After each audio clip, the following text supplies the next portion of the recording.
So, ihr Lieben, bevor ich nach vorne komme, möchte ich euch in meine alte Welt holen. Stellt euch vor, ihr sitzt im Gefängnis. Ihr sitzt in einer Zelle und ich besuche euch. Und ich stelle fest, wie sehen denn eure Wände aus? Die Farbe blättert ab. Die Gitterstäbe, die sind total marode. Der Fußboden, der ist splissig, der ist rau. Und ich sage zu dir, mach dir keine Sorgen, morgen komme ich wieder. Und dann bringe ich einen Topf Farbe mit. Und dann streiche ich deine Wände in lila blassblau. Die Gitterstäbe, die tue ich bearbeiten, tue sie mit schwarzer Lackfarbe streichen. Den Fußboden, den tue ich so richtig schön schmirgeln, den tue ich versiegeln, den tue ich wachsen und blocken, dass ihr euch drin kämmen könnt. Sagt ihr dann zu mir, ach Wilhelm, Dankeschön, das war der Traum meines Lebens. Ist dein Traum, dass deine Gefängniszelle renoviert wird? Nein, nein. Ist dein Traum, Jonathan, dass deine Gitterstäbe schön lackiert werden? Was ist denn unser Traum? Unser Traum ist doch, dass irgendjemand kommt mit dem richtigen Schlüssel, der die Türe aufmacht und du bist frei. Ich komme viel mit jungen Menschen zusammen. Ich war vor einem halben Jahr circa in der Nähe von Karlsruhe. Da waren 1700 junge Menschen da im Alter zwischen 14 und 25. Und immer wieder hörte ich, Wilhelm, ich bin so froh, wenn ich 18 Jahre alt bin. Kennt ihr das? Das gibt es in der Schweiz auch, gell? Ich bin so froh, wenn ich 18 Jahre alt bin. Dann kann ich endlich tun und lassen, was ich möchte. Und dann sind die jungen Menschen 18 Jahre alt. Und sie können nicht mehr tun und lassen, was sie wollen. Der eine ist gebunden an Marihuana. Kennt ihr das? Der andere ist gebunden an Alkohol. Ein anderer ist gebunden an Pornografie. Und die meisten sind gebunden an ihre Smartphones. Kennt ihr das, ja? Man redet nicht mehr miteinander. Man schreibt sich nur noch WhatsApp und Nachrichten. Ich grüße euch alle ganz herzlich in dem wunderbaren Namen Jesu. Und ich sage euch, ich freue mich, mit euch heute zusammen im Gottesdienst sein zu dürfen. Denn eines werdet ihr heute merken. Es gibt im Himmel einen lebendigen Gott. Und für den gibt es keine hoffnungslosen Fälle. Grüezi miteinander. Ich habe geübt, gell? Ihr Lieben, bevor ich anfange, möchte ich euch noch kurz erzählen, wie kam es zu diesem Buch? Wer von euch kennt Facebook? Hände hoch. Ich bin auch so ein Facebook-Junkie. Ich sage euch, ich tümmel mich immer so in den christlichen Seiten rum und schreibe überall so meine Kommentare. Und da gibt es eine Zeitschrift, kennt ihr die in der Schweiz auch, IDEA? Und da schreibe ich viel drin. Und eines Tages ruft mich IDEA an, Herr Bunz, können wir über Sie ein Porträt machen? Immer auf der letzten Seite kommt ein Porträt und am 17. Mai 2017 kam ein Porträt mit einem wunderschönen Bild. Wilhelm mit der Gitarre. So ganz sanft, weißt du? Ach, war das schön. Und die Überschrift war, und er rauchte die Bibel bis zu Matthäus. Die Christenheit in Deutschland war gespalten. Die einen sagten, ja, ist gut, dass man so ein Zeugnis kommt. Und die anderen haben sich aufgeregt, wie kann man so etwas bei IDEA veröffentlichen? Ist ja schrecklich. Der SCM-Verlag, früher hieß er Hensler Verlag, bekam diesen Disput mit und sie riefen mich an, könnten Sie sich vorstellen, ein Buch zu schreiben? Sag ich, nö. Wisst ihr, ich habe nur 7 Schuljahre. Mein letztes Zeugnis in der 7. Klasse war Mathematik, ein Strich. Deutsch, ein Strich. Gemeinschaftskunde, ein Strich. Überall waren Striche und drunter stand nur noch drunter, der Schüler Wilhelm Bunz konnte nicht benotet werden, weil er nicht mehr da war. Meine Grammatik ist nicht so ideal. In jeder Zeile, ich sag's euch ehrlich, habe ich Schreibfehler. Ich ein Buch schreiben niemals. Na, sagt der Chef, machen Sie sich gar keine Sorgen. Ein normaler Autor wie Parzani oder Peter Hahn, die haben alle einen Lektor an ihrer Seite. Wir geben ihnen 3 Lektoren an die Seite. Und da sagte ich, okay, wir machen das Buch mit der einen Bedingung, der Name Jesu muss ganz oben auf dem Leuchter stehen. Ich sag euch, ihr Lieben, in unserem Leben muss Jesus Christus ganz, ganz oben auf dem Leuchter stehen.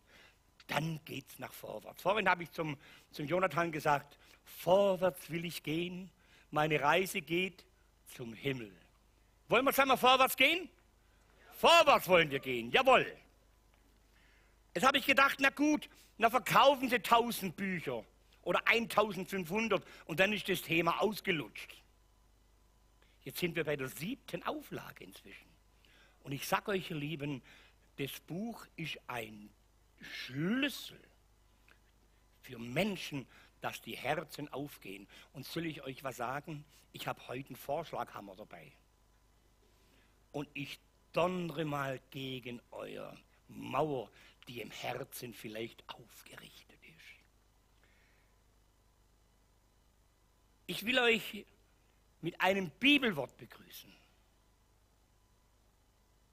Ist die Sünde blutrot? Kennt ihr das Wort? Ist die Sünde blutrot, wird sie werden weiß wie Schnee. Ich lebe derzeit in Südafrika und in Südafrika gibt es keinen Schnee.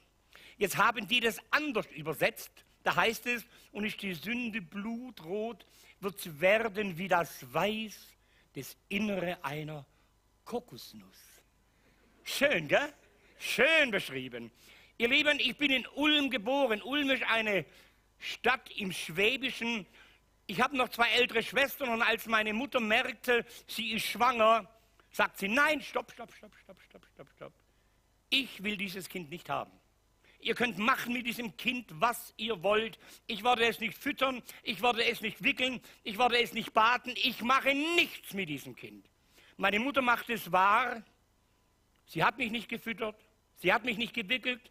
Sie hat nichts mit mir gemacht. Meine kleine Schwester mit 3 Jahren, die hat mich so versorgt, wie heute die Kinder ihre Barbie-Puppen versorgen. Ich war unterernährt.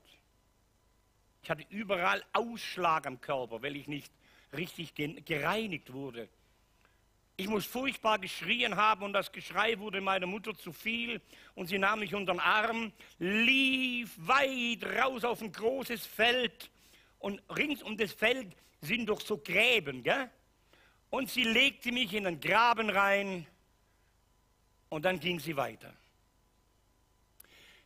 Nachdem ich gläubig war, hatte ich immer wieder ein Problem. Ist es wirklich wahr? Hat mich meine Mutter wirklich aufs Feld geworfen wie Gammelfleisch? Und ich habe die Erfahrung gemacht, wenn ich ins Wort Gottes hineingehe, bekomme ich, egal was mein Leben betrifft, immer eine Antwort. Und ich war damals noch nicht so lang gläubig. Und ich wusste nicht, wie man mit dem Wort Gottes umgeht. Dann habe ich einfach was gemacht, ich habe gebetet und gesagt, Herr, ist es wirklich wahr? Hat mich meine Mutter ausgesetzt? Hat mich meine Mutter aufs Feld geworfen? Hat sie mich nicht versorgt? Und ich habe meine Bibel ganz fest zusammengepresst, weißt du, und habe die Augen zugemacht und aufgemacht, wusch, das soll gelten. Meine Frage war, Herr, wie war es bei meiner Geburt? Und ihr Lieben, der Herr gab mir ein Bibelwort in Hesekiel Kapitel 16, Vers 4. Und es geht los, wie war meine Frage nochmal? Wie war es bei meiner Geburt? Und es geht los. Bei deiner Geburt war es so. Ich habe gedacht, mich tritt ein Pferd. Ich habe meinen Namen eingesetzt. Wilhelm, bei deiner Geburt war es so. Als du geboren wurdest, wurde deine Nabelschnur nicht abgeschnitten. Man hat dich nicht mit Salz gebadet. Man hat dich nicht in Windeln gewickelt, sondern du wurdest achtlos aufs Feld geworfen. Haut sich nicht auch der Schalter raus? Du wurdest achtlos aufs Feld geworfen. So verachtet war dein Leben. Und ich ging an dir vorüber und ich sah dich in deinem Blute liegen. Und ich sprach zu dir, Wilhelm, du sollst leben. Wisst ihr, was ich glaube? Als damals der lebendige Gott dem Hesekiel diktiert hat, was er schreiben soll, hat er gesagt, pass auf, dieses Kapitel brauche ich einige tausend Jahre später. Da wird einer fragen, ich sage es euch, der lebendige Gott ist so gut. Ich wurde gefunden, ich kam ins Krankenhaus. Die Ärzte stellten fest, ich bin total verhaltensgestört. Ich habe mich an dem Gitterbettchen festgekrallt und habe mir meinen Kopf immer gegen das Gitter geknallt, so lange, bis mir das Blut runterlief. Aber ich empfand keinen Schmerz. Einige Monate später sagt die Ärztin zu meinem Vater, Herr Bunz, es wäre gut, wenn Sie keine anderen Kinder hätten. Denn dieses Kind wird Sie Ihr Leben lang auf Trab halten. Mein Vater sagte mir einige Jahre vor seinem Tod, sagte Wilhelm, wenn wir geahnt hätten, mein Vater war damals noch nicht gläubig, was wir mit dir für eine Hölle durchleben, ich glaube, ich hätte dir bei der Geburt den Hals umgedreht. Mein Vater versuchte mich zu integrieren im normalen Kindergarten, in der normalen Schule, war nicht machbar. Ich wurde eingeschult. Und die Lehrerin fragt, was wollt ihr denn werden? Was wolltest du werden als Kind? Den Beruf kenne ich nicht. Was wolltest du werden? Gell? Die eine sagte Krankenschwester, die anderen sagten Kindergärtnerin oder Stewardess. Heute heißt es ja Flugbegleiterin. Die Männer sagten Feuerwehrmann, Polizist oder Landwirt. Und dann kommt die Lehrerin zu mir, die Frau Bauer, und sagt, na Wilhelm, was möchtest denn du später mal werden? Und ich schaue sie so an und sage zu ihr, ich werde Gangster. Ist es normal, dass ein Kind mit 7 Jahren den Traumberuf hat, Gangster zu sein? In einem war ich normal, in einem war ich hundertprozentig genauso normal wie du, Jonathan. Ich liebte Indianergeschichten. Wer von euch liebte Indianergeschichten? Hände hoch. Dann könnt ihr mir weiterhelfen. Was ist denn die größte Beute eines Indianers? Das Kalb, richtig. Und ich hatte in meiner Schultasse so eine Schere. Und ich sag's euch, ich habe vorhin schon geschaut, einige Opfer sind da. Ich liebte Mädchen mit Zöpfen. Ich hatte unter meinem Bett eine große Kiste. Da waren schwarze Zöpfe, da waren blonde Zöpfe drin, da waren rote Zöpfe drin, braune Zöpfe. Bei meiner allerersten Lesung im Verlag in Holzgerlingen kommt eine ältere Dame zu mir und sagt, na Wilhelm, kennst du mich noch? Oh. Ich habe sie nicht erkannt. Da sage ich, tut mir leid, ich erkenne sie nicht. Sagt sie, ich kenne dich umso besser. Weißt du, in der Einschulung saß ich neben dir. Und meine Mutter hat erlaubt, dass ich mir die Haare wachsen lasse. Und zur Feier des Tages hat sie mir 2 wunderschöne, dicke Zöpfe geflochten. Mit einem Mäschle. Wisst ihr, was ein Mäschle ist? Das sind die Schwaben. So eine Schleife unten ran. Nach Hause kam ich mit einer Kurzhaarfrisur. Ich habe mich entschuldigt, da sagte sie, du, ist alles gut, aber ich wollte den Schlingel noch mal sehen. Man konnte mich nicht zu Hause halten. Man hat mich von einem Psychologen zum anderen gebracht und jeder Psychologe sagte, wir können für diesen Jungen nichts tun. Er ist verhaltensgestört, er hat abgeflachtes Normverhalten und wir gehen davon aus, dass er zu 100% geistig behindert ist. Heute ist jemand da, der voll einen an der Waffel hat. 100% behindert. Aber wenn Gott eingreift, ich sag's euch, der ändert es. Ja, die haben mich von einem Heim ins andere gebracht. Und jedes Heim sagte, weg mit dem. Wir können mit ihm nichts anfangen. Der ist für uns zu wild. Der ist für uns zu brutal. Ich habe schon mit 8 Jahren den Spitznamen gehabt, der Blutbad Willi. Weil ich liebte es, die Jungen so lange zu schlagen, bis das Blut gelaufen ist. Ich habe ja nichts gespürt. Und irgendwann rief einer an aus einem Jugenddorf für verhaltensgestörte Kinder, bringt uns den Wilhelm, wir werden mit ihm fertig. Wurde er nicht. Und eines Tages heißt es, Wilhelm, du hast Besuch. Ich hatte noch nie Besuch im Heim. Mein Vater besuchte mich nie.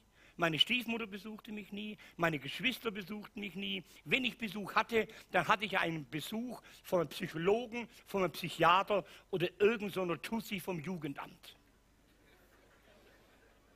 Und dann steht tatsächlich eine jüngere Frau da. Ich dachte, schon wieder so eine vom Jugendamt, was will denn die? Und dann sagt sie, hallo Wilhelm, ich bin's, deine Mutter. Habt ihr das zugehört? Das ist doch die Frau, die mich als Kind weggeworfen hat. Das ist die Frau, von der ich nur hörte, deine Mutter war eine Schlampe, deine Mutter war eine Hure und Wilhelm, es wäre besser gewesen, du wärst im Straßengraben verreckt. Und jetzt steht die vor mir. Und ich habe gegen die Frau keinen Groll gehegt. Ich hatte auf einmal in meinem Herzen so eine Hoffnung. Die Frau holt mich da raus. Die nimmt mich mit nach Hause. Die nimmt mich auch mal in den Arm und sagt, Wilhelm, ich hab dich so lieb. Wilhelm, ich bin stolz auf dich. Ich weiß nicht, ob das bei euch in der Schweiz auch so ist, aber manche Eltern gehen mit ihren Kindern spazieren. Und da läuft dann links der Papa, rechts die Mama, die haben so das Kind im Arm, so an der Hand. Kennt ihr das? Engele Flieg. Kennt ihr das? Ich wollte auch mal Engele Flieg haben und ich habe es nie gehabt. Und wenn ich sowas gesehen habe, dann bin ich in meinen jungen Jahren, reingesprungen und habe das Kind mit den Füßen getreten. Ich wollte es auch haben. Und jetzt ist meine Mama da und die nimmt mich mit.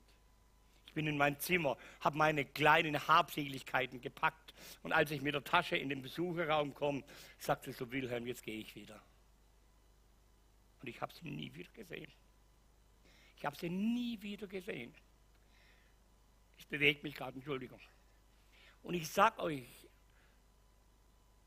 kennt ihr das Gefühl, wenn ein Herz gebrochen wird? Ich habe es in mir krachen gehört. Mein Herz ist gebrochen.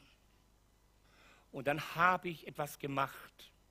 Ich habe mir verboten zu fühlen. Kannst du das nachvollziehen? Ich habe mir verboten zu fühlen. Was denkst du, warum? Dass du mir nie wieder wehtun kannst. Und ich habe seit diesem Tag nichts mehr gefühlt. Bis ich 31 Jahre alt war, war ich ein Mensch ohne jegliches Gefühl. Ich wurde oft gefragt, auch bei Gottesdiensten, bei Veranstaltungen: Wilhelm, als du den Mann totgeschlagen hast, hast du da in dem Moment nichts gefühlt? Hat dir das nicht leid getan? Muss ich sagen, nein, weil ich habe nichts gefühlt. Sie brachten mich in ein anderes Heim. Das war noch strenger. Es war ein Heim für verhaltensgestörte Kinder und für psychisch kranke Kinder, welche die einen an der Waffel haben.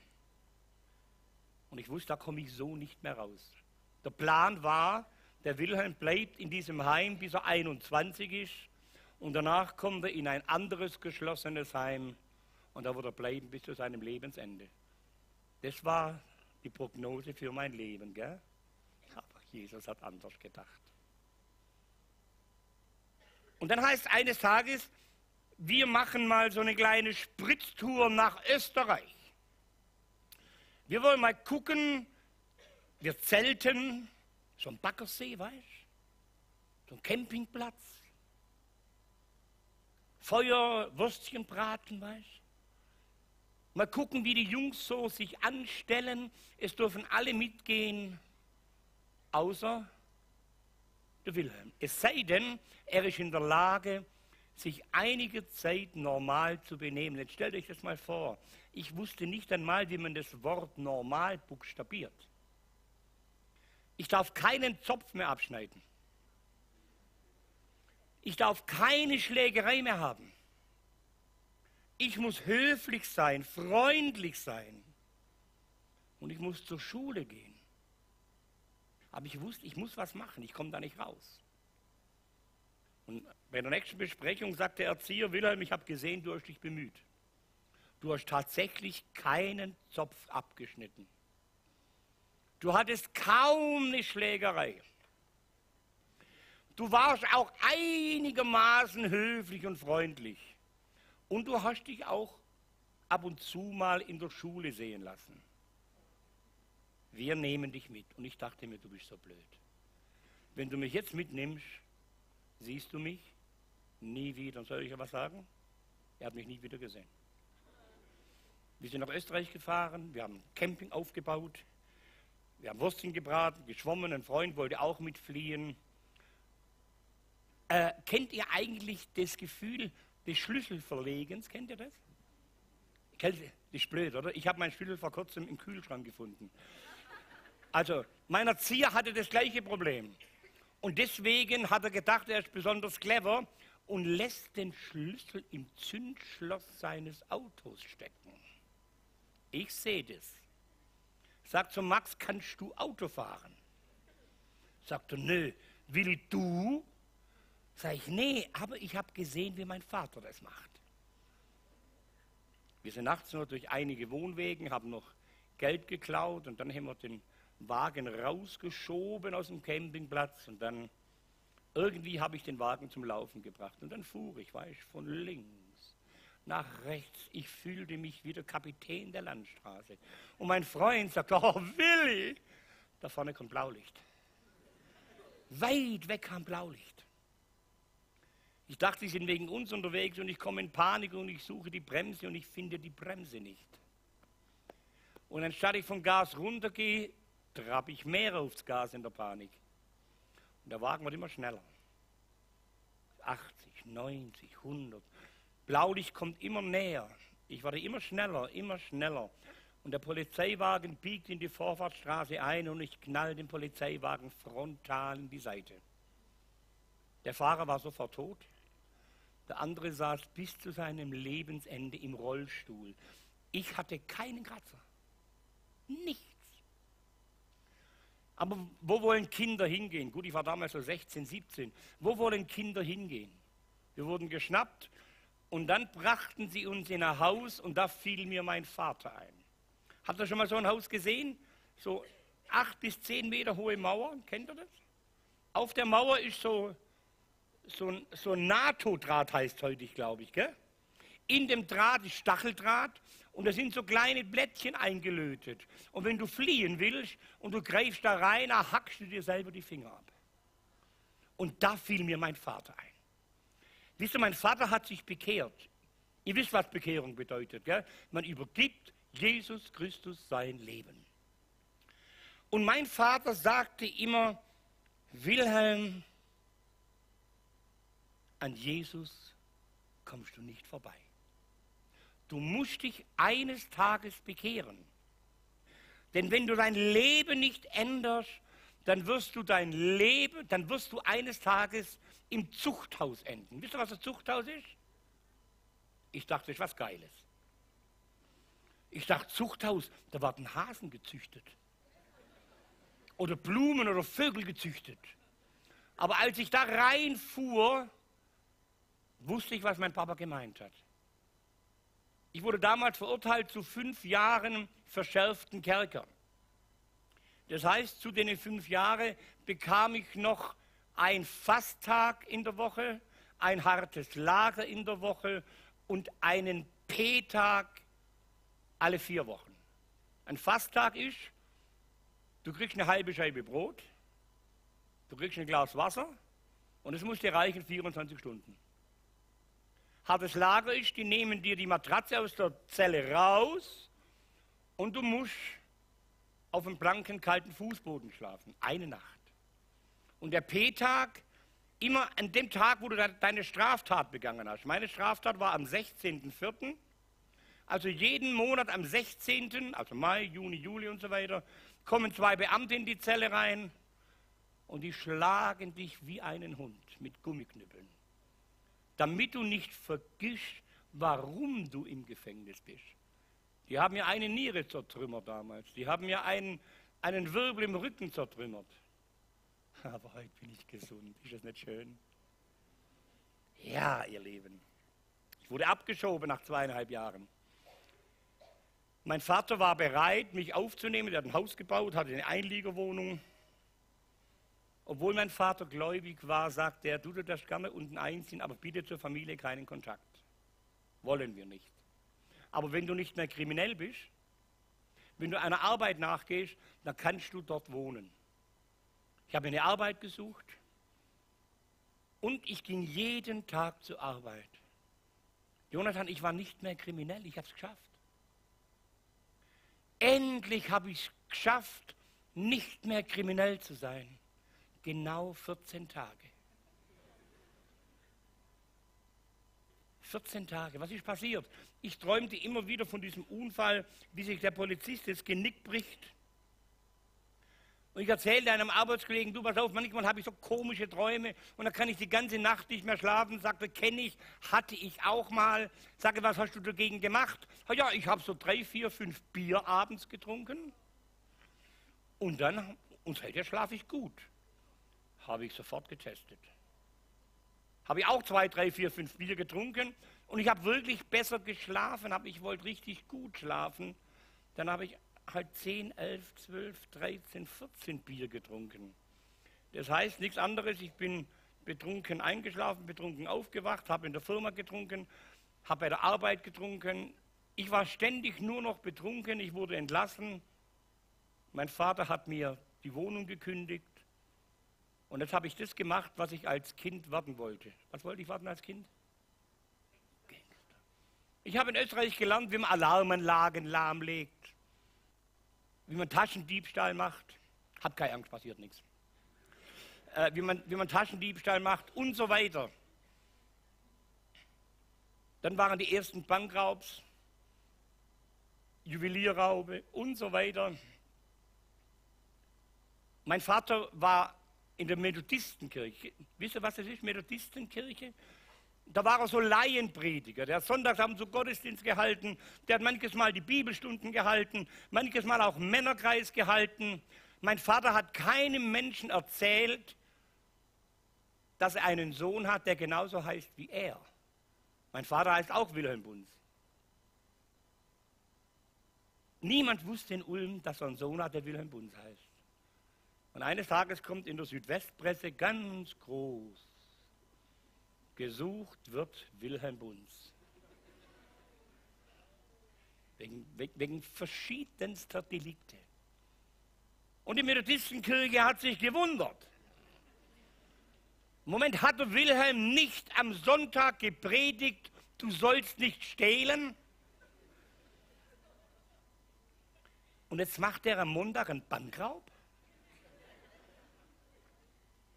Hat er nicht in der Bibelstunde das Thema gehabt von 1. Korinther 13 vom hohen Lied der Liebe? Und in der gleichen Nacht haut er einen den Schädel ein, dass der tot ist. Das kann doch nicht sein. Und er wurde entlassen als Laienprediger. Durfte keine Dienste mehr tun. Kann ich nachvollziehen. Auch hinterher hat er keine Menschen erzählt. Ich habe einen Sohn, der Wilhelm Bunz heißt. Mir wurde der Boden so heiß und ich bin nach Hamburg geflohen. Kennt ihr St. Pauli? Woher? Ihr habt schon gehört von St. Pauli, gell? Da wohnte ich 3 Monate. Ich muss euch was sagen, ich war vor einigen Wochen, wurde ich eingeladen, so wie ihr mich eingeladen habt, hat mich St. Pauli eingeladen. Zu einem Kiez-Gottesdienst. Kiez bedeutet das heißt die Reeperbahn, Große Freiheit, ein Nachtlokal am anderen, ein Bordell am anderen. Und da war eine Frau und die war bereit, mir für 3 Stunden ihr Lokal zu schließen. Die hatte Table Dance Bar, Susis Showbar. Und ich hatte 3 Stunden den Namen Jesu groß zu machen. Und wir sind durch diese Straßen gelaufen, Reeperbahn, Große Freiheit. Und dann komme ich auf einen Transvestitenstrich. Wisst ihr, was Transvestiten sind, gell? Und während wir da runterlaufen, der eine sagt, komm, das ist uninteressant. Sag, nee, komm, lass uns runterlaufen. Ich denke, wir sollen da runterlaufen. Springt eine Transvestitin aus dem Nachtlokal raus, sieht mich, kommt zu mir und sagt, bitte, bitte bet für mich. Ich war erschrocken, weil ich sehe ja nicht gerade aus wie ein Pastor, oder? Warum lacht er jetzt? Ich sehe ja nicht aus wie ein Pastor. Und ich habe für sie gebetet. Sie kam abends zur Versammlung. Und soll ich euch was sagen? Sie hat Jesus ihr Leben gegeben. Wisst ihr, was momentan ihr Job ist? Sie sucht eine Bibelschule, wo sie Bibelschule machen kann. Das macht der Herr. Ich lebte auf St. Pauli 3 Monate. Habt ihr mal das Buch gehört, Der Mann mit der Maske? Rocky.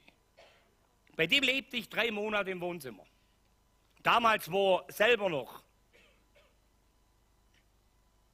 Und immer wenn ich tagsüber habe ich wieder viel getrunken und so weiter. Und dann bekam ich so Begierde nach Heimatfilmen. Wer von euch liebt Heimatfilme? Seid mutig, ich ja. Ihr könnt ruhig ganz hoch, ich will das sehen. Liebst du auch Heimatfilme? Ich auch. Bei mir kam ein Heimatfilm alle 4 Wochen vom gleichen Regisseur. Und den kennt ihr alle, den Heimatfilm. Aktenzeichen. XY. Ungelöst. Warum war das ein Heimatfilm? Weil die Ganoven waren meine Familie. Ich sage euch, die einzige Liebe vor meiner Bekehrung, die einzigen Respekt, die einzige Familie, die ich hatte, die sah ich bei Aktenzeichen. Das war meine Familie. Und sie brachten verschiedene, wo sie gesucht haben. Damals machte es noch der Zimmermann, wir nennen ihn den Ganoven-Eddy. Und dann blenden sie ein Bild ein und ich gucke so, weil ich denke, oh Mensch, den kenne ich auch. Den habe ich schon mal gesehen. Dann höre ich, warum der gesucht wird, denke ich, Mensch, ist das eine heiße Socke? Und da sagt noch der Eddy, sagte noch, und bitte sprecht ihn nicht an. Der schießt sofort. Ruft die Polizei und dann lasst die Polizei ihre Arbeit machen. Die Bardame hat mich erkannt. Damals gab es 5.000 Mark Belohnung. Es gab eine Schießerei auf St. Pauli, ich wurde ins Bein getroffen, konnte nicht mehr weiterfliehen. Kam sofort mit dem Hubschrauber nach Stammheim. Habt ihr mal gehört, Stuttgart-Stammheim? Wer hat schon mal von Stuttgart-Stammheim gehört? Man sagt, Stuttgart-Stammheim wäre das sicherste Gefängnis von ganz Baden-Württemberg. Ist es nicht. Da war ich und habe auf meinen Prozess gewartet. Es kam eine Anklageschrift.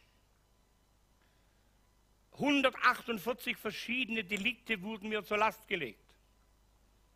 Ich habe mir gedacht, ich sage gar nichts, denn wenn ich nichts sage, können Sie mir nichts nachweisen. Sie brachten mich nach Ulm und da ging der Prozess los. Über 100 Zeugen sind aufgetreten, Witwen sind aufgetreten, Menschen in Rollstühlen sind reingefahren und haben erzählt, was sie mit mir von der Hölle erlebt haben. Und auf einmal kommt mein Vater rein. Ich denke, darf ich so sagen, wie ich es gedacht habe? Was will denn der alte Sack hier? Der kennt mich doch gar nicht. Ich bin schon über 10 Jahre von daheim weg. Was will der sagen? Und dann fragt der Richter meinen Vater, Herr Bunz, wir haben jetzt nur die schlimmsten Geschichten über Ihren Sohn gehört. Gibt es eine Sache im Leben Ihres Sohnes, nur eine Sache, wo Sie sagen könnten, das hat er gut gemacht? Mein Vater guckt den Richter an und sagt, nee, gibt es nicht. Sagt der Richter, das kann doch nicht sein. Es muss doch eine Sache geben im Leben Ihres Sohnes, wo Sie sagen, da bin ich stolz auf ihn. Mein Vater sagt, nein, gibt es nicht. Wir haben mit diesem Jungen nur Hölle seit erlebt. Ich habe wieder geheiratet, ich habe wieder Kinder. Wenn meine zweite Frau nur seinen Namen hört, macht sie sich nass. Meine Kinder sind seit Jahren in psychotherapeutischer Behandlung, weil sie durch den Jungen von einem Trauma ins andere gekommen sind. Der Staatsanwalt beantragte lebenslänglich, weil 3 Menschen gestorben sind. Aber weil es kein Mord war, sondern weil es im Affekt geschehen ist, bekam ich eine Zeitstrafe. Und ich bekam 14 Jahre und anschließende Sicherheitsverwahrung. Und der Richter hat eine Klausel eingebaut in das Urteil, dass man mich nie wieder entlassen darf. Die Gesellschaft muss vor Menschen wie Wilhelm geschützt werden. Und ich kam nach Bruchsal. Habt ihr von Bruchsal schon gehört? Bruchsal hat die längste Straße der Welt. Du brauchst 5 Minuten, um reinzufahren und lebenslänglich, bis du wieder rauskommst. Und ich habe so den ersten Hofgang. Wisst ihr, Hofgang macht man so. Immer eine Stunde im Kreis rumlaufen. Wer eine Stunde im Kreis rumläuft und das Wasser aus den Kübeln säuft. Du darfst nicht so rumlaufen, da kommen die Beamte durcheinander. Auf der Mauer sind Beamte mit Maschinenpistolen. Neben mir läuft ein alter Mann, älterer Mann, und der sagt, du, ich habe deinen Prozess in der Zeitung verfolgt, alles, aber ich weiß nicht, was du bekommen hast. Was hast du für eine Strafe gekriegt? Sag ich, du, ein Riesenhammer, stell dir mal vor, 14 Jahre Knast und anschließende Sicherheitsverwahrung. Sagt er, was, so wenig? Sag ich, hallo, nicht 14 Tage, 14 Jahre. Dann sagt er, das ist doch keine Strafe. Geh doch runter ans Tor und wart, bis du wieder raus darfst. Sag ich, wie lange hast denn du Gefängnis? Macht er so. Er hat 7-mal lebenslänglich. Könnt ihr euch das vorstellen? Habt ihr auch lebenslänglich hier? Gibt es auch hier die lebenslängliche Strafe hier? Wie lange ist bei euch lebenslänglich? 25 bei euch. Bei uns sind es 15 Jahre. Und dann kann es erst einmal überprüft werden. Und er hatte 7-mal 15 Jahre. Der ist ins Gefängnis gekommen 1956 und starb im Gefängnis 2006. Jeden Tag 1 Stunde Hofgang, der Rest in seiner Zelle. Und Und man könnte meinen, für den ist Leben gelaufen, gell? Aber da kennen wir Jesus noch nicht. Und dann gab es 2 Theologiestudenten aus Tübingen. Und die waren im Gebet und der Herr hat ihnen gesagt, geh nach Bruchsal und macht Evangelisation. Der eine konnte nicht richtig sprechen und der andere, was er konnte, war Musik. Zugposaune. Ich habe noch nie einen Menschen gehört, der so grottenfalsch spielt. Aber seine Augen, die haben geleuchtet. Ich sag's euch. Wenn Jesus in dir wohnt, dann leuchten deine Augen. Und der andere liest einfach aus dem Wort Gottes vor, Johannes Kapitel 10, kennt ihr alle, vom guten Hirten. Ich bin der gute Hirte und der gute Hirte lässt sein Leben für die Schafe. Und das Wort Gottes packte diesen Mann, der 7-mal lebenslänglich hat. Er bekehrte sich, wiedergeboren zu einer lebendigen Hoffnung. Und er war bis zu seinem Tode Briefseelsorger für deutsche Gefangene. Und das macht Jesus. Und der war im Gefängnis freier wie manch einer unter uns hier draußen. Glaubt mir das. So, ihr Lieben, und jetzt ist die Einleitung fertig. Jetzt kommt es zum Thema. Ich habe noch ein bisschen Zeit, okay? Es gibt immer wieder im Gefängnis, gibt es in jedem Gefängnis so im Keller Arrestzellen. Das ist für Gefangene, die nicht gut tun. Zum Beispiel, ich habe immer dem Beamten das Essen hinterhergeworfen, wenn es nicht geschmeckt hat. Kam ich in die Arrestzelle. Oder wenn ich eine Schlägerei hatte, kam ich in die Arrestzelle. Es gab viele Gründe, mich in der Arrestzelle zu tun. Und da darfst du kein Buch mitnehmen, da darfst du keinen Roman mitnehmen, da darfst du keine Zeitung mitnehmen, da darfst du keine Zeitschrift mitnehmen, keinen Tabak, nichts. Außer die Bibel. Ich hasste die Christen sowieso, weil ich habe mir Beispiel genommen an meinem Vater und an den Menschen, die ich halt so gesehen habe. Für mich war das Christentum etwas für uralte Weibchen und Frauen,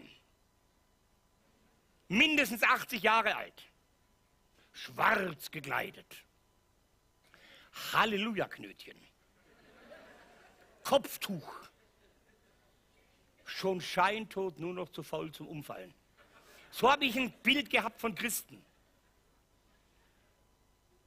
Ich habe nicht geglaubt, dass die Bibel Gottes Wort ist, weil ich glaubte nicht an Gott. Aber irgendwie bin ich zum Pfarrer gegangen, weil ich habe was geplant. Dann bin ich zum Pfarrer und sage, Herr Pfarrer, ich hätte gern eine Bibel. Und der lächelt. Wow. Der Wilhelm will eine Bibel? Ob der sich wohl ändern will? Kennt ihr den Gideon-Bund? Dann wollte er mir so ein kleines Bibelchen andrehen vom Gideon-Bund. Das passt doch nicht in meinen Plan rein. Sag ich, nee, ich will die dicke Bibel haben. Okay, bitteschön. Dann habe ich den Buchrücken gelöst und habe Tabak reingestopft, habe Streichhölzer reingestopft, wieder alles schön zugemacht. Und dann bin ich in die Arrestzelle gegangen. Weißt? Kaum war die Türe zu, habe ich den Buchrücken wieder aufgemacht, habe den Tabak rausgeholt. Und dann sagte ich, Gott, jetzt zeige ich dir mal, wer ich bin. Mein Vater sagt, das ist dein Wort. Dich gibt es sowieso nicht. Aber sollte es dich geben, dann zeige ich dir mal, wer der Wilhelm ist. Was ich jetzt mit deinem Wort mache. Habe die erste Seite rausgerissen. Ihr kennt die erste Seite? Im Anfang schuf Gott Himmel und Erde und die Erde war wüst und leer. Beide Seiten gelesen. Ich mag es nicht, keine Angst. Habe dann mir 4 Teile gemacht und habe aus diesen 4 Teilen meine ersten 4 Zigaretten geraucht und habe innerhalb von 6 Jahren das komplett Alte Testament durchgeraucht. Jetzt wage ich eine Prognose. Ich kenne ja die Schweizer nicht so gut, aber ich wage jetzt eine Prognose. Ich bin einer der wenigen Menschen in der ganzen Schweiz, die vor ihrer Bekehrung schon das komplett Alte Testament intus hatte. Glaubt ihr das auch? Ja. Als ich die nächste Arrestzelle hatte, kam ich zum Rauchen ins Neue Testament. Noch bis zur Bergpredigt. Ihr kennt die Bergpredigt? Selig sind die geistlich arm sind. Das ist was für mich. Selig sind die Friedfertigen. Selig sind die Barmherzigen. Selig sind die, da Leid tragen und so weiter. Und danach kommt, ihr seid das Salz ihr seid das Licht der Welt. Und das erste Mal hatte ich keinen Bock zu rauchen, sondern ich habe mir Gedanken gemacht, was bedeutet es, wenn mein Leben Salz sein soll. Und dann habe ich an die Hausfrauen gedacht. Wenn also eine Hausfrau eine gute Suppe macht und die Suppe, da fehlt, der Schwab sagt Geschmäckle, der Geschmack fehlt noch ein bisschen. Was macht man daran? Salz. Die Männer wissen das, wenn es hier in der Schweiz sehr, sehr glatt wird, was wird gestreut? Salz. Wenn ich mein Leben anschaute, ich war kein Salz, ich war bitteres Gift. Mit Licht war es genauso, ich war kein Licht, sondern ich war eine taube Funzel. Und das Licht beschäftigt mich bis zum heutigen Tag. Was sagt die Bibel nochmal? Ihr seid das Licht der Welt. Egal wo ich hinkomme, sagen immer wieder Menschen zu mir, Willi, das ist doch furchtbar. Die Welt wird immer dunkler. Habt ihr das schon mal gehört? Die Welt wird immer dunkler. Hast du auch schon gehört, gell? Aber was sagt Jesus? Ihr seid? Ja, wieso ist dann dunkel? Jetzt machen wir mal was. Jetzt machen wir was. Jetzt komme ich runter. Jetzt machen wir was. Jetzt pass auf. Und es gilt für euch alle. Ich fange bei dir an. Jetzt lässt du dich von Jesus Christus entzünden. Und dann leuchtest du von innen raus. Warum? Weil Jesus in dir lebt. Seht ihr, wie sie leuchtet? Jetzt lässt du dich von Jesus Christus entzünden. Und Jesus gewinnt Gestalt in dir und du leuchtest. Ist ja heller, gell? Merkt ihr das? Jonathan, es lässt du dich von Jesus Christus entzünden und deine Frau auch. Und Jesus kommt zur Entfaltung in euch. Jetzt sind wir schon zu viert. Und jetzt lassen wir uns alle von Jesus Christus entzünden. Dann können wir nicht mehr sagen, in der Welt ist dunkel, oder? Wir müssen mehr leuchten. Ich sage euch, mit Psychologen kenne ich mich aus und Psychiatern. Und die Psychologen sagen immer wieder, die Augen sind ein Spiegel von wem? Der Seele. Habt ihr das schon mal gehört? Also die Fenster im Grunde genommen, gell? Wenn es Jesus Christus in dir wohnt, lass doch Jesus ab und zu aus dem Fenster gucken. Nee, es ist so. Die Menschen sind nicht hungrig nach unseren Worten. Die Menschen sind hungrig nach unserem Wandel. Was sagt der Paulus? Ihr seid der lebendige Brief des lebendigen Gottes. Oh, ihr geliebten Briefe. Und wir haben das Siegel des Heiligen Geistes drauf. Das ist unser Poststempel. Ah, ist das schön. Und ich komme zum Nachdenken. Ich fange mit Gott an zu reden, an den ich gar nicht glaube. Ich sage, Gott, mein Vater sagt, du bist ein Gott der Liebe. Glaube ich nicht. Denn wärst du ein Gott der Liebe, dann hättest du niemals zugelassen, dass mich meine Mutter wegwirft wie Gammelfleisch. Wärst du ein Gott der Liebe, dann hättest du die Opfer beschützt, die ich zum Teil in den Rollstuhl gebracht habe. Gott, ich hasse dich.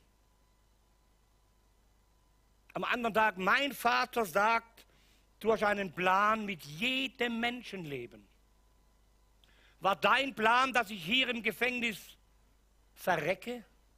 Das war meine Gedanke. Vom ersten Geld, wo ich in Bruchsal verdient habe, musste ich mir meinen Sarg finanzieren. Im Fall ich im Gefängnis sterbe, dass auch eine Kiste da ist, wo man mich einscharren kann. Soll ich was sagen? Die Kiste steht heute noch in Bruchsal. Und ich hoffe, dass sie die Würmer zerfressen. Mich interessiert es nicht mehr. Aber wenn du einen Plan hast mit meinem Leben, dann musst du mich verändern. Aber ich lasse mich nicht verändern. Ich weiß, wie man mit Christen im Gefängnis umgeht. Wenn du einen Plan hast mit meinem Leben, dann musst du mich besiegen. Aber ich lasse mich nicht besiegen. Und das war die letzte Info, wo ich an Gott mitgeteilt habe. Einige Wochen später kommt mein Zellennachbar zu mir und sagt, sag mal, Willi, bist du krank? Sag ich, nee, Dieter, ist alles gut. Sagt er, nee, mit dir stimmt was nicht. Sag ich, nee, Dieter, alles Paletti. Nee. Weißt du, früher hast du jeden Tag den Beamten das Essen hinterhergeworfen. Schon Tage fliegt kein Essen mehr. Willi, bist du krank?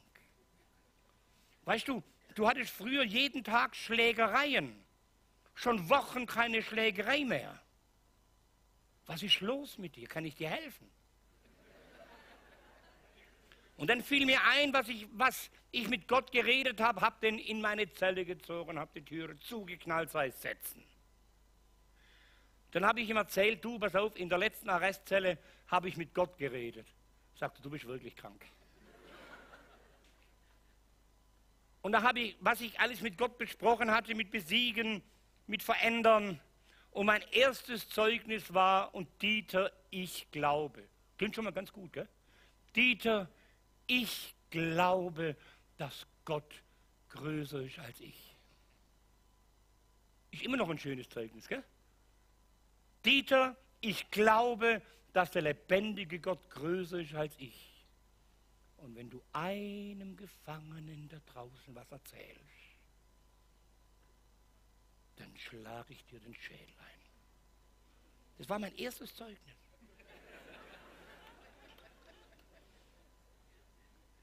Ich wusste nicht, wie man sich als Gotteskind benimmt. Ich sage euch, ich habe eine sensationelle Frau. Anita, ich liebe dich. Irgendwo dahinter hockt, sie winkt mit. Manches Mal, wenn dann alles fertig ist, weißt du, wenn wir im Auto zurückfahren, sei, und wie war's? Ach ja, war ganz gut. Weißt du, aber manche Dinge kann man auch anders ausdrücken. Aber ich bin im Lernen. Ich bin wieder zum Pfarrer gegangen. Sag ich, Herr Pfarrer, ich hätte gerne eine neue Bibel. Und er sagt aber, Wilhelm, ich habe doch dir eine Bibel gegeben vor längerer Zeit, die war doch schon schön. Wissen Sie, die Bibel ist etwas dünn geworden. Er gab mir eine neue Bibel. Und ich begann zu lesen. Ich wusste nicht, ob die Bibel Gottes Wort ist. Ich hatte keine Unterweisung. Ich sage euch, auf einmal, als bekannt wurde, dass sich der Wilhelm bekehrt hat, auf einmal bekam ich Besuch. Ich habe 12, 13 Jahre keinen Besuch gekriegt. Und als bekannt wurde, der Wilhelm hat sich bekehrt, da kamen sie wie die Ratten aus ihren Löchern. Da kamen die Katholen, da kamen die Evangelien, da kamen die Methodisten, da kamen die Baptisten, da kamen die verschiedensten Isten und jeder hat sich so gefreut. Und dann sagte einer, und du musst das Buch lesen von Wilhelm Busch, Jesus unser, kennen wir, gell? Der andere sagt, du musst das Buch lesen von Dr. Gerhard Bergmann. Und der dritte sagt, du musst ein Buch lesen von Dr. Billy Graham und Dr. Oetker und Dr. Backpulver und wie diese ganzen Doktoren heißen. Und kein einziger sagte mir, Wilhelm liest die Bibel. In der Sonntagsschule früher, es gibt ja hier auch so Kindergottesdienste, gell? Ich war zwar nie dort, ich habe mich lieber mit Mandeltaschen beschäftigt. Da haben die Kinder immer ein Lied gesungen. Ich weiß nicht, ob ihr das kennt. Lies die Bibel, bet jeden Tag, wenn du wachsen willst. Und dann habe ich gebetet und gesagt, Herr, ich weiß nicht, ob das dein Wort ist, aber wenn du der Autor bist dieses Wortes, dann müsstest doch du in der Lage sein, mir dein Wort aufzuschlüsseln. Und so lebe ich seit 37 Jahren, dass der Herr mir sein Wort aufschlüsselt, das, was ich für mein Leben brauche. Und ich komme zum Lesen in den 1. Johannesbrief. Der Anstaltsleiter bekam mit, ich habe mich verändert, der hat mir nicht geglaubt. Der hat gesagt, ja, der Willi. Damals hat die Flucht nicht geklappt und jetzt macht er einen auf Ersatzmose und versucht auf diese Art rauszukommen.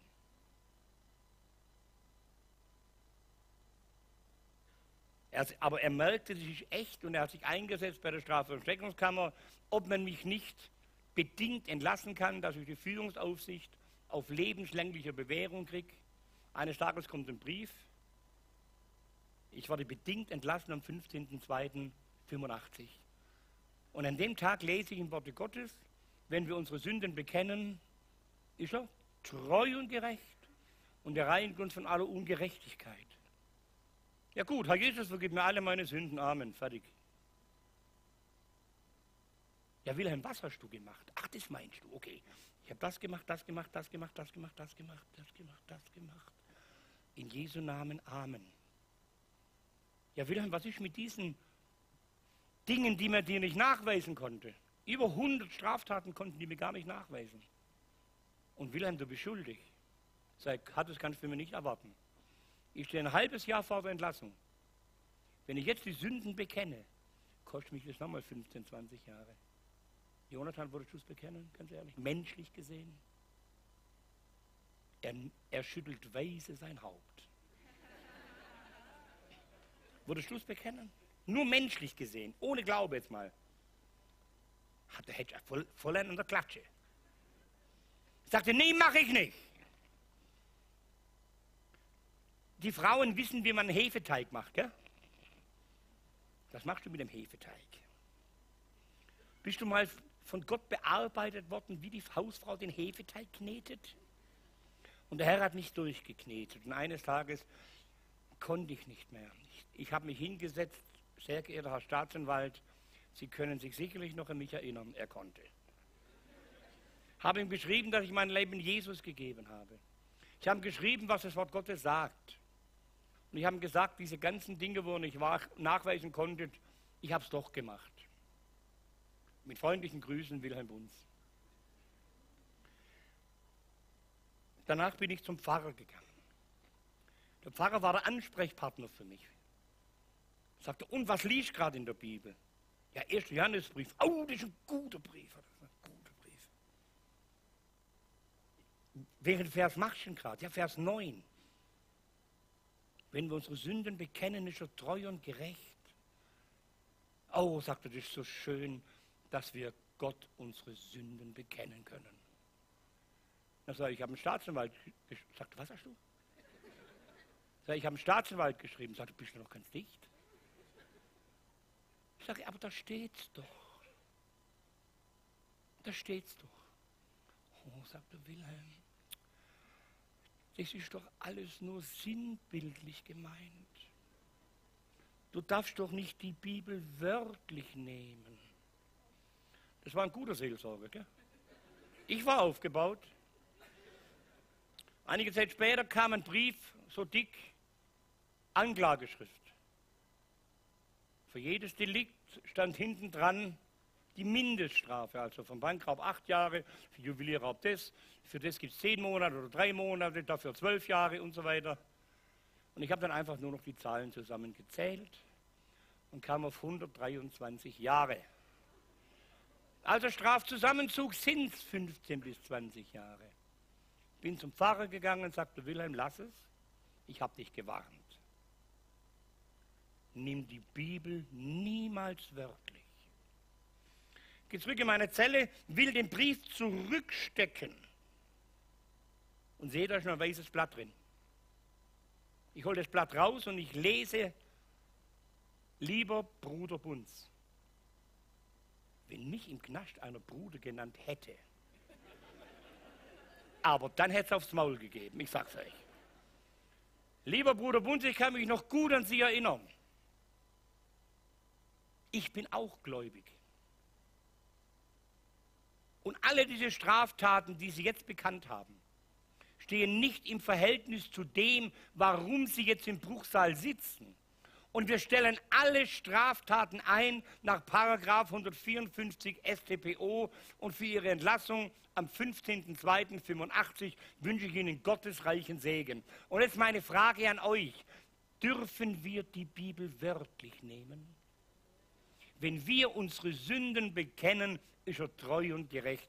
Ich sage oftmals, gut, ich habe meistens Bücher dabei.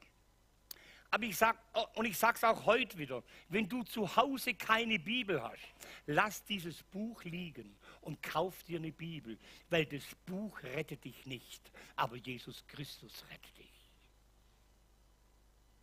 Wie viel habe ich noch? 5. Er gibt mir 5. Okay, Dankeschön. Dankeschön. Ganz kurz, ich habe auch gearbeitet und irgendwann habe ich ein Praktikum gemacht in einem Blindenheim. Und es hat mir so gut gefallen, dass ich mir dachte, da will ich arbeiten. Und ich fragte meinen Chef, habt ihr nicht eine Stelle für mich? Ich würde gerne mit euch mitarbeiten. Ich war da kurzärmlich, sagte, sag mal, warum sehen Sie eigentlich so aus? Jetzt kann ich ja nicht sagen, ich war im Knast. Wissen Sie, ich war früher nicht ganz so brav. Aber ihr wollt es ganz genau wissen, da habe ich ihm die ganze Geschichte erzählt. Da sagt er, Herr Bunz, es tut mir so furchtbar leid, aber solche Menschen wie Sie stellen wir hier nicht ein. Wir haben so viel negativ erfahren, die Leute wurden bestohlen, betrogen und so weiter. Solche Leute wie Sie stellen wir nicht ein. Und ich dachte mir, gehe ich mal auf seinen Sprachschatz ein. Und sagte, wissen Sie, wenn ich mich so anschaue im Spiegel, ich glaube, ich hätte auch Bedenken bei mir. Aber kann auch sein, dass ich anders bin. Aber da müssten Sie jetzt mutig sein. Sie können jammern oder mutig sein. Entweder Sie sind ein Schlappi oder Sie sind mutig. Da bin ich gegangen. 14 Tage später ruft er an und sagt, können Sie mal vorbeikommen? Da bin ich hingegangen. Da sagte er, wissen Sie, Herr Bunz, mich hat noch kein Mensch Schlappi genannt. Und ich probiere es mit Ihnen. Ich habe begonnen mit 6 Stunden die Woche. Nach 3 Monaten bot er mir einen 100%-Vertrag an. Ist das toll? Und dann sagte er, ich brauche noch ein polizeiliches Führungszeugnis. Meine Frau brauchte auch ein polizeiliches Führungszeugnis. Haben wir es zusammen beantragt. Bei meiner Frau war es nach 4 Tagen da. Ich wartete 14 Tage. Meine Frau sagt noch tröstend, ich glaube, die müssen schon ein bisschen mehr schreiben bei dir.